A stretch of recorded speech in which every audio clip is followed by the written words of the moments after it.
भाई एक बार क्या होता है कि एक बारात जा रही होती है, तो बहुत वहां पे बहुत तगड़ी बाढ़ आ जाती है, तो वो उस चक्कर में वो बारात क्रॉस नहीं कर पाती, वहां पुल पूरा पानी में डूब जाता है।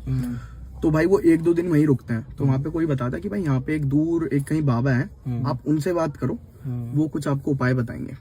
ठीक है, तो वो बाबा के पास जाते हैं, उनको बोलते हैं कि हमारे पास ऐसी ऐसी परेशानी है।